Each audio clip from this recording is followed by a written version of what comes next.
Okay, so you have the anatomical neck, not to be confused with the surgical neck, which is found around the shaft of the humerus. Yes? Yes.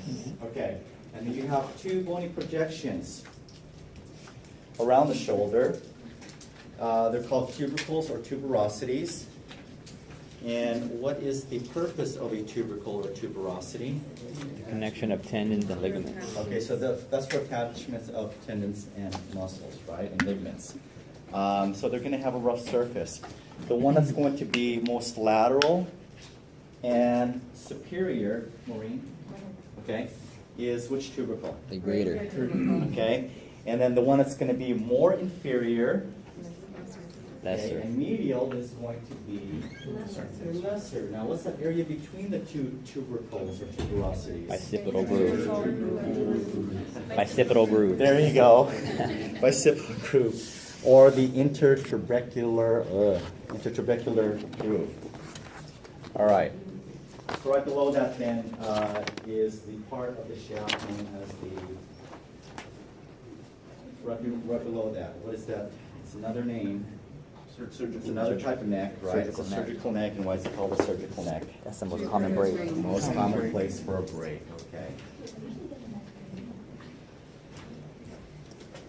All right, and then we have also the deltoid tuberosity. So what do you think attaches there? Deltoid or shoulder. Almost done here, guys. Jason.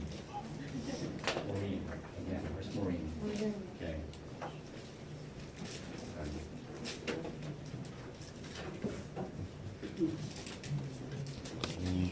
Paris.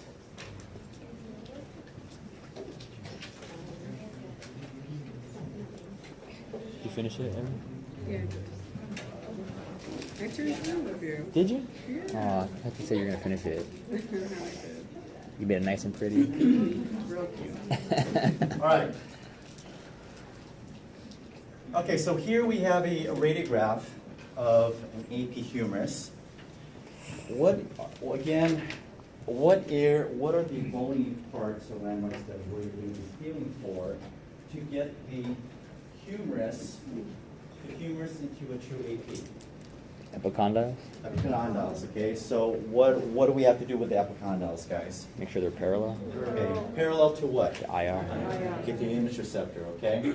So when we get an AP humerus, now we're looking at the most proximal part of the humerus is the shoulder. In the true AP, what's going to be demonstrated here, obviously, is going to be the greater tubercle, which is right here on the side, because we said the greater tubercle is going to be lateral and most superior, right? So that would be B. The other tubercle then will be projected in the head of the shoulder. That will be the lesser tubercle. And then you can see the space in between is going to be the intertrabecular or the bicipital groove. Okay? And this, again, this is how we know it's in a true AP by palpating the elbow and placing it parallel with the image receptor. All right, so today's discussion of the shoulder girdle,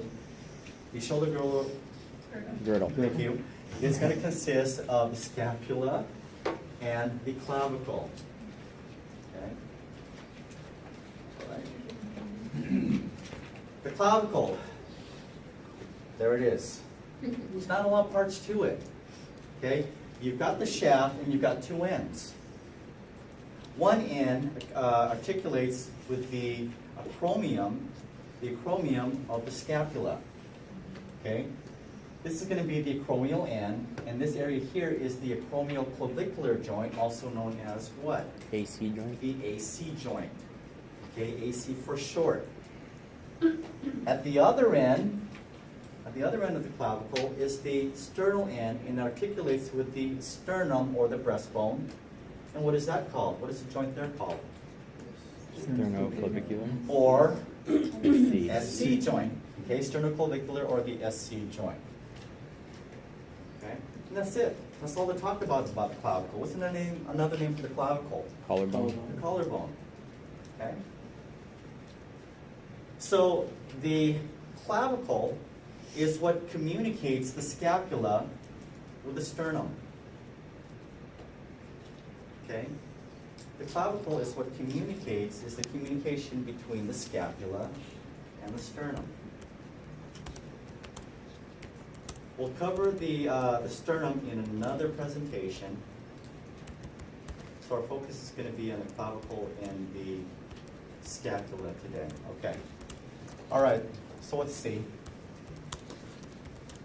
Let's see. Okay. Well, what part of the clavicle? The shaft. The shaft of the clavicle.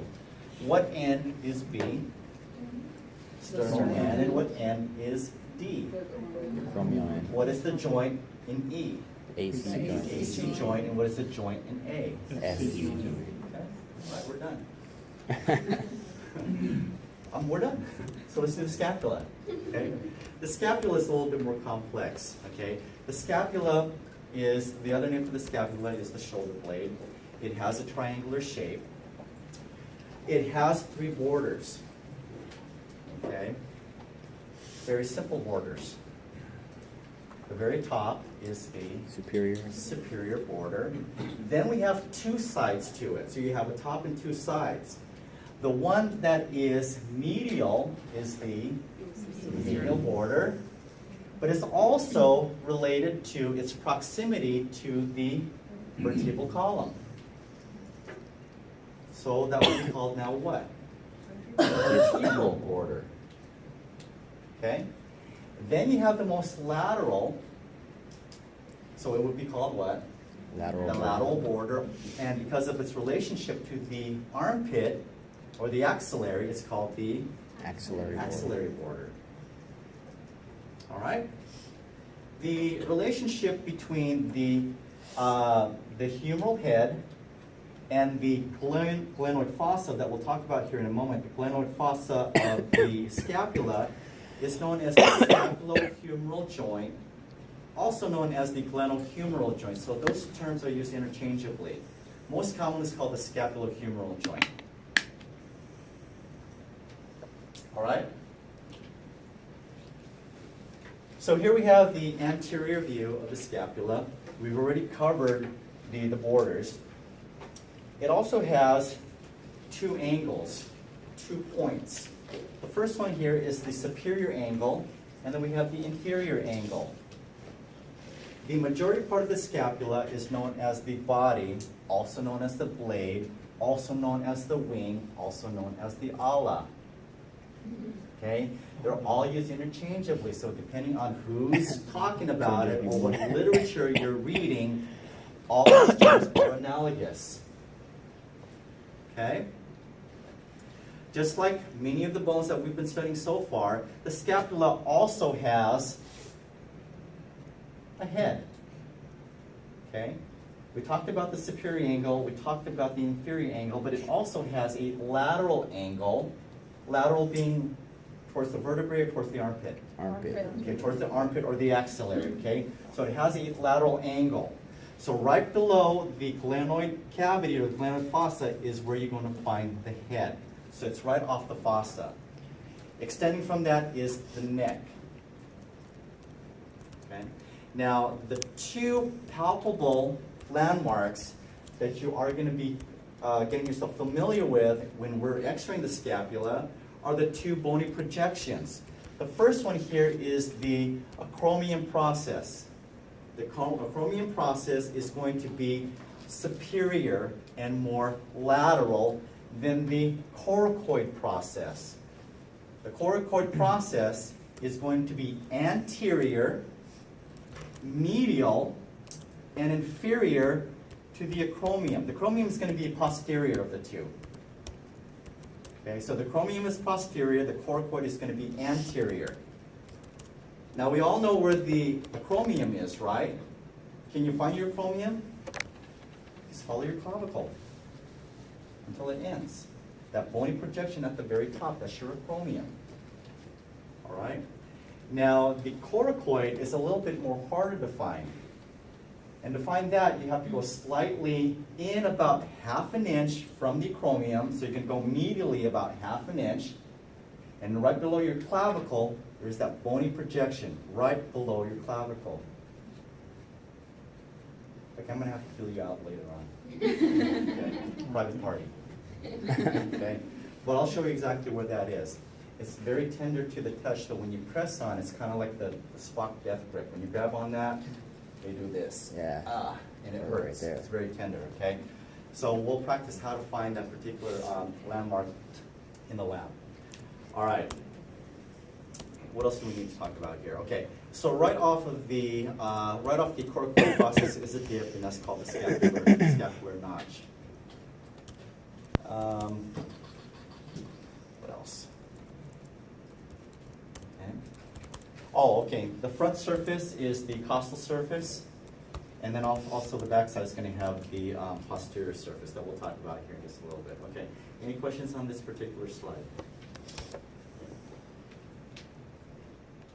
All right, here's the posterior. Now, remember the acromion. The acromion is that superior process that projects right off your clavicle, right? The acromion process. Now, from the acromion, it continues across the scapula and has a raised edge to it, and this is known as the crest of the spine, okay? It is an extension.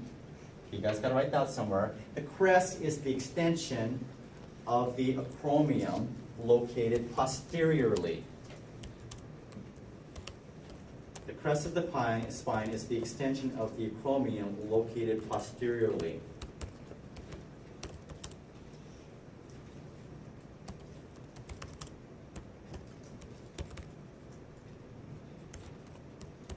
Off the spine, we have two areas, above and below. There are smooth indentations or depressed surfaces. On the top of the crest is this depressed smooth surface here, and that's the supra meaning, okay, above, supraspinous fossa. And right below that is going to be the infraspinous fossa.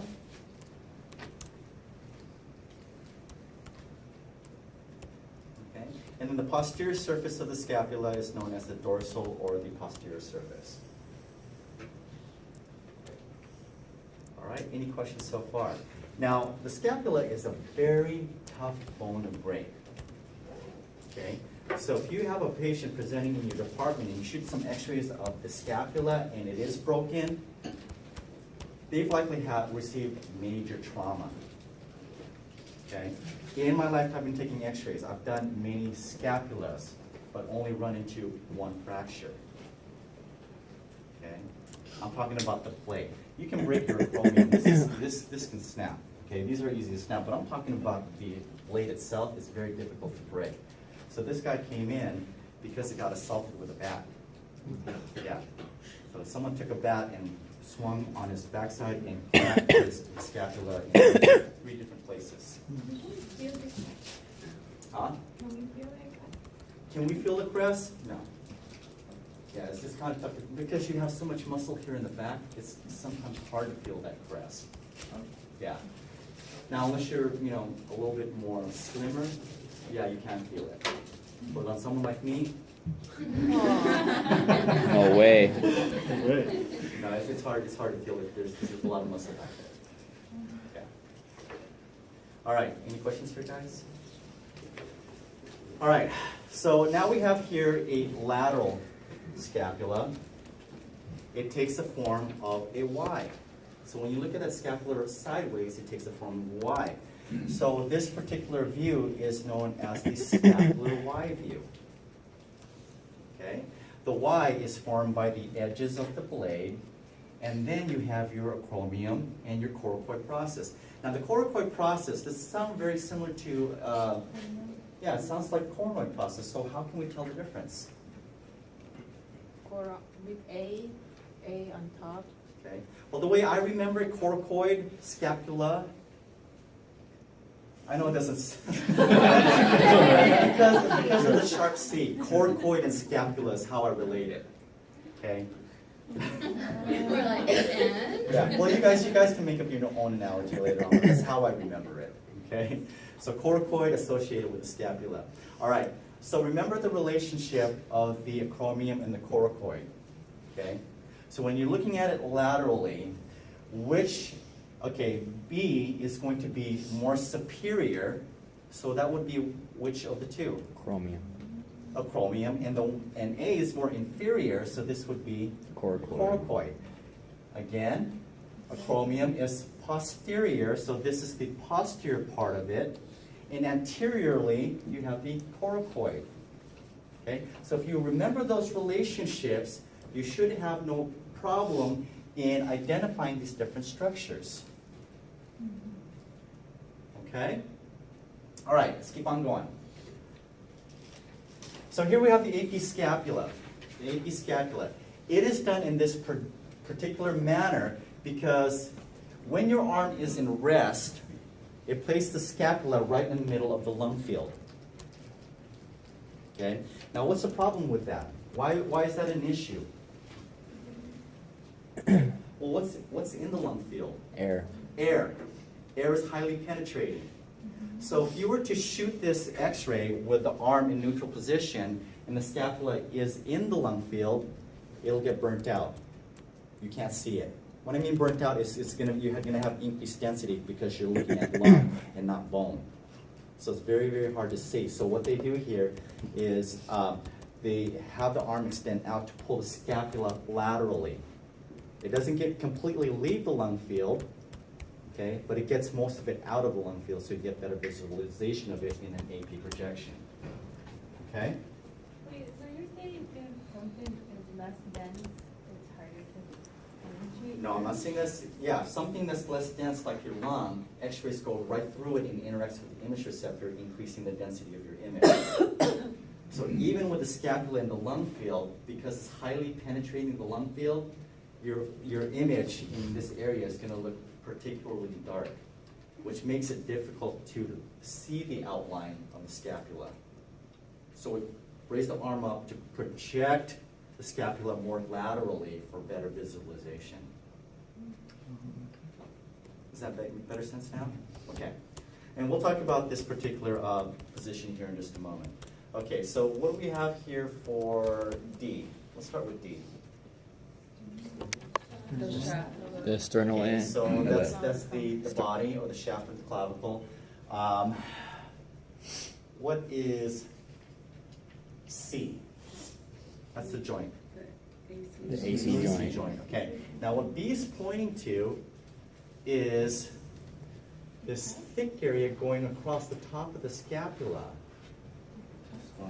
It's going to be the crest or the spine. Okay, so this is the crest or the spine of the scapula. What is this joint called over here? The glenohumeral. Okay, so we have the glenohumeral or The the scapulohumeral. scapulohumeral joint. Okay, and then G is pointing to the border. The lateral border. Lateral border or the axillary border, and then this border in relationship to the vertebrae. So this is the vertebral or medial border, and then this angle down here, The inferior end. inferior angle. Okie dokes? What's A? I think it's pointing to the AC joint. Well, what did I say C was? C is the- Oh, C is the, I think it's pointing to the notch. Okay, A is going to be the AC joint. What do you guys have there in your book? Oh, you guys don't bring your books, okay. What is that? Let's see. You haven't opened your book yet? Yeah, I think this is the extension of the acromion, so this is the AC joint. C, I'm not quite sure what it's pointing at. I'm going to say it's probably the coracoid process, because this is the coracoid process right here. Yes? No?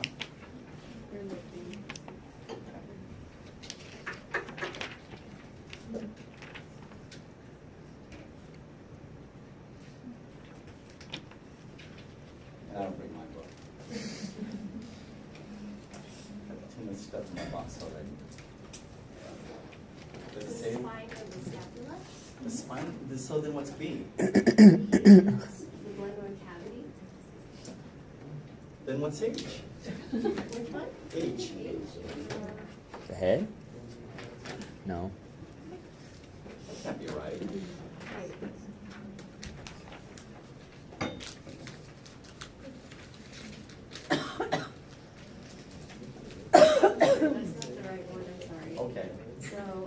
C is suprascapular notch. Okay, so that is the notch, okay. A is acromion. Acromion, B is the spine, H is glenoid cavity. cavity, and B is the spine. Okay, so that is the, oh, so that's the notch, not the, not the coracoid, okay. What was C? Okay, so let's do this again. So A is the AC joint, B is the spine, C is the notch, D is the clavicle, H is the fossa,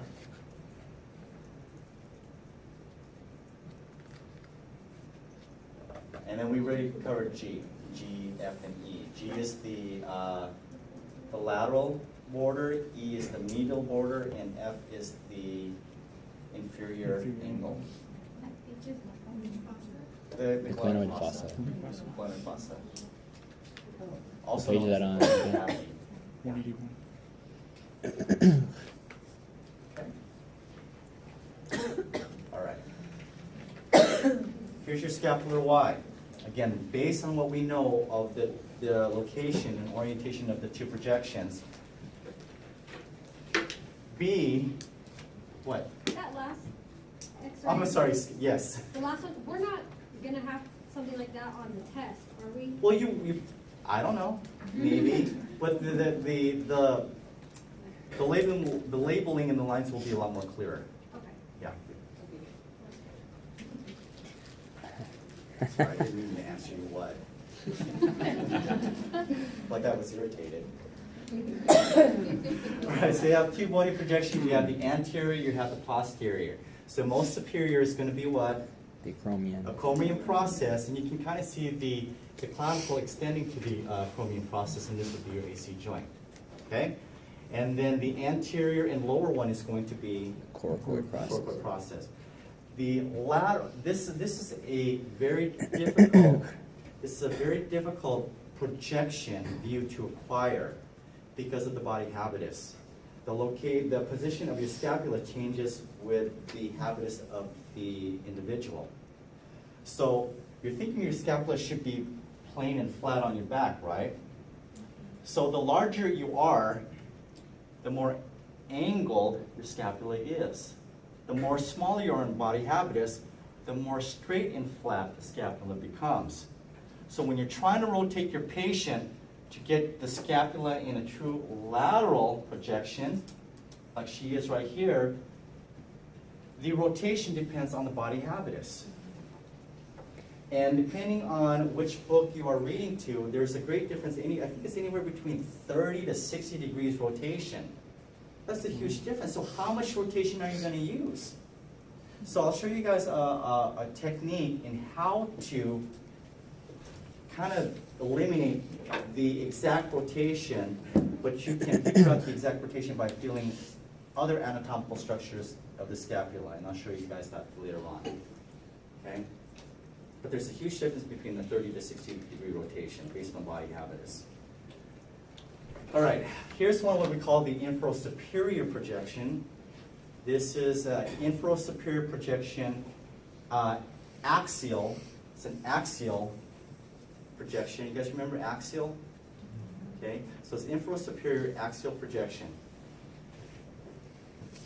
This is also a common view that we do in the radiology department. This is a little bit more tougher to do, so I'll show you optional views. Okay, but here you have the patient lying on their back. You prop them up, the shoulder has to be propped up, and the cassette has to be placed by their neck. And not only is it difficult, but can also be very painful because you're pressing the edge of the cassette on their neck to try to get the head of the humerus in view. Okay? Now in this particular view, you will see the acromion process projected through the humeral head. Okay? So this is the outline of the acromion process being projected through the humeral head. So here's the head. Here is the glenoid cavity or fossa. anteriorly, right? So this is anteriorly, which process is this? Coracoid. This is your coracoid process. Posteriorly, this is the acromion. So acromion, coracoid, all right? And then the extension of the acromion is this very dense edge here. What is that called? It's the crest. It's the crest. So C is a crest. C is the crest. That I know for sure. You don't have to look that up, okay? Also, what's demonstrated in this particular view and projection is the lesser tuberosity of the humerus, okay? Which is this area right here, the lesser tuberosity. All right? So do we need to go over that again? A is the coracoid. D is actually the acromion. They're pointing to the superimposition behind Isn't that what I said? the. Yeah. Yeah, so D is the acromion. Sorry. Okay. You're half nods. Okay. Okay, Moving on. so yeah, that's okay. So A is the coracoid. D is the acromion projected through the head. B is the glenoid cavity. Okay, or pointing to the scapular humeral joint. And then C is the crest. Yes. So, on the humerus, the lesser tuberosity isn't anterior on where the B line is, but it's Not on in this top? particular projection. So it's going to be the greater is going to be this right here, Oh, wow. right here, and the lesser is going to be up here in this particular projection. Because now we're not looking at it like this. We're looking at it like this. So the lesser is located Oh. here. So when it goes up this way, it now gets projected superiorly. Yeah, you're changing your point of view. Okay. All right. All right, we already covered this, and then we keep on moving. Synovial. Okay, so the shoulder joint then is a ball and socket type of joint. Okay, it's diarthrodial, meaning that it's freely movable, and it's encapsulated in a synovial capsule. Okay. So your shoulder joint or your scapulohumeral joint, again, is spheroidal or ball and socket. Your SC and your AC joints are plane or gliding. I know for the quizzes, it's normally just positioning for the Mhm. exam. We need to know the joints there. I think I'm going to be breaking it out to two different parts. I think one is positioning, and the other one will be anatomy. Yeah. Yeah, so in other words, you need to know everything.